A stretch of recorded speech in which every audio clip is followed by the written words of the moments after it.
Sabi ko kanina, very critical ang posisyon ni Boying Rimulya sa ombudsman. Bakit? Ang power niya, pwede silang mag-prosecute, pwede silang suspende ng isang politiko, mga kababayan. Ngayon, nauungkat itong kaso ni Joel Villanueva nung siya po ay si Back Party List. Dahil nga dun sa PDAP, mga kababayan, pinapatanggal siya dati ha, nitong si ex-ombudsman Conchita Carpio Morales. Si Conchita Carpio Morales, mga kababayan, ay kamag-anak po ito ng asawa ni Sara Duterte. Okay? Pero hindi po siya sunod-sunuran sa mga Duterte. Ngayon, etong si Joel Villanueva, mga kababayan, ay pinapaalis niya dati. Nung hindi ito sinunod ni Samuel Martires. Okay? Hindi po ito sinunod, mga kababayan. Noong 2016. Okay? Para mabuo po. Sabi dito, Pilipinas naging joke dahil kay Joel. Ex-Ombudsman Conchita Carpio Morales hits Senate for shielding Villanueva. Yari ka? Hindi po kasi sinunod nila to, mga kababayan, ng Senate. Former Ombudsman Conchita Carpio Morales means no words in blasting the Senate defiance of her 2016 order dismissing Senator Joel Villanueva, saying the Philippines has become the laughingstock of other nations for its failure to enforce the law even on powerful officials. Morales, who also served as a Supreme Court Justice, said the Senate's decision to shield Villanueva from dismissal showed how lawmakers protect their own at the expense of accountability. Mga kababayan, Yari ka? 'di ba?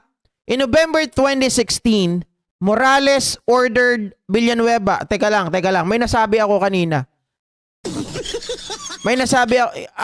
Sinabi ko kanina na hindi nag-implement itong si Martires. Mali yun, mga kababayan. I stand corrected, okay? In November 2016, Morales ordered Villanueva's removal from public service for grave misconduct, serious dishonesty, and conduct prejudicial to the service over the alleged misuse of 10 million in Priority Development Assistance Fund or PDAP allocation in 2008 when he was still si Back Party List representative. Villanueva denied the charges, claiming the signatures and documents used against him were forged. But instead of enforcing the ombudsman's decision, the Senate closed ranks around Villanueva, arguing that the ombudsman had no authority to remove unelected members of Congress. Mga kababayan, ganyan po nila sinishield yung kanilang mga kasamahan. Paano? Siyempre, nakasama na nila, pare-pareha sila na may kinalaman dun sa PDAP. In an interview with Karen Davila, Morales said the Senate's move sent the wrong signal to the public that lawmakers are above the law. Parang nakikita nga talaga natin, mga ka-GPnatics, na parang etong Senado ngayon wala nang sinusunod. Etong Senado ngayon parang they are above the law. So now that Boying Rimulya is in seat, mga kababayan, nasa upuan na ngayon bilang ombudsman, naniniwala po ako dahil nakalagay naman doon sa kanilang power na pwede silang mag-suspend ng isang opisyal kapag ito po ay talagang napatunayan nakasangkot sa korupsyon. 'Di ba? So siguro hindi ito kayang back-upan, lalong-lalo na ngayon na maraming senador ang nasasama, nadadawit dito po sa flood control anomalies and all the infrastructure project for the last 1 decade. 'Di ba? Oh, isang dekada na 'yon eh. 3 years kay Pangulong Bongbong Marcos, 6 na taon kay Duterte, 1 year sabihin natin kay Pinoy. Oh, as about the impact of the Senate's defiance, Morales didn't hold back. We are the laughing stock of other countries because we don't know how to enforce our laws. We don't know how to implement the decisions that come from legal proceedings. Villanueva's name has recently resurfaced in another controversy after a former Department of Public Works and Highways DPWH official tagged him among lawmakers who allegedly inserted 600 million worth of flood control projects in Bulacan, projects from which he supposedly received 150 million in kickbacks. Ito yung sinasabi ni ito yung sinasabi ni Kiko Pangilinan. In fact, mga kababayan, kulang lang yung binanggit niya na sana kung ipinakulong itong mga to doon sa PDAP scam, sana hindi na nangyari itong ngayon, corruption. Di ba sabi ni Kiko, nagalit si Jinggoy Estrada.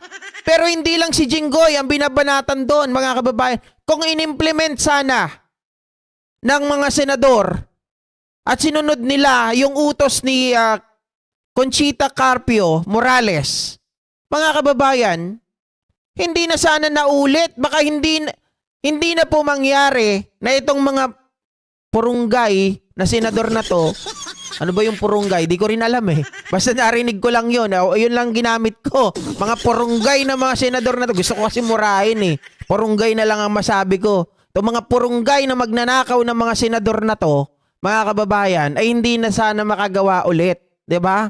Kasi, kaya sila malakas ang loob na gumagawa ulit ng kabuktutan ng pagnanakaw dahil alam nila yung colleague nila, yung peers nila ay ipaglalaban sila because hindi lang sila nag-iisa.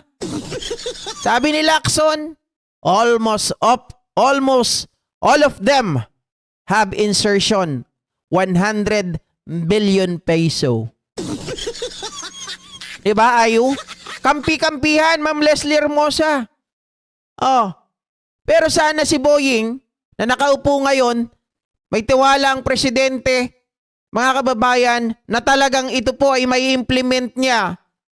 Whoever, kung sino man ang humarang dyan, mangsibat mang sila, kahit si Marcoleta, ay huwag niyang hindian. Ngayon, si Marcoleta, mga kababayan, versus Boying Rimulya, mas mataas si Boying Rimulya pag nagkataon kapag halimbawa si Marcoleta ay merong mga anomalya. Kayang-kaya na ni Boying Rimulya yan. Hindi na siya pwedeng, nako, hindi mo ako pwedeng utos-utusan, kutosan kita. Dapat ganun, di ba? Oh. Kaya nga si Amy takot din eh. Sabi niyang ganun, baka pati ako maipakulong. Oh. Walang silbi ang senatong kung nag-martial tapos na tayo lahat. Hindi, dito na nga lang nakita natin eh. Mga kababayan, biruin nyo. Meron na silang PDAP problem dito that time. Tapos ginawa pa siyang disbursing officer. Inutusan pa siya, o sige, ikaw magbigay nito. Anak ng baka, meron ng problema yung tao sa kanyang priority, tawag doon? Alimutan ko. Ayun, Priority Development Assistance Fund. Tapos, mga kababayan, yung mga kapwa nila senador, oh, ikaw na ang ano dito. Ikaw na ang humawak ng disbursing. Ang sarap tuktukan eh. 'Di ba? So, Boying, ipaghiganti mo kami. Ipaghiganti mo kami. Ha? Gawin mo ang lahat para mapakulong ang mga ito. Gawin mo ang lahat para to hold them accountable. Okay? Di totoo yun. Laging deadma lang sila. Yan ang talagang nangyayari. 'Di ba? Pero magigiba na ang ihip ng hangin dahil sabi ko nga eh, Diyos ko, mukhang tinatarget ni Boying itong mga Duterte. Yung mga bata muna, inunahan na si ano, inunahan na yung bantay ni Sara. Oh. Okay, so hanggang dito na lamang mga kababayan. Maraming salamat po muli sa inyong lahat. At magandang gabi. Mabuhay po kayo, no? At lahat po tayo ay magsaya. Sa mga nagpakape dyan, nagpapansit dyan kanina, maraming salamat. Okay? Pero wala akong tinanggap na cash dyan, ha? Baka sabihin nyo may tinanggap ako na cash dyan. Wala akong tinanggap. Ayaw ko ng involvement ng pera. Guys, kung may nag-offer ng kape, hindi ko po yan tinanggap. Ayaw ko po na usapan ang pera. Pasensya na kayo. Huwag kayong magtatampo dahil sabi ko nga, okay na ako sa kita ko kay YouTube.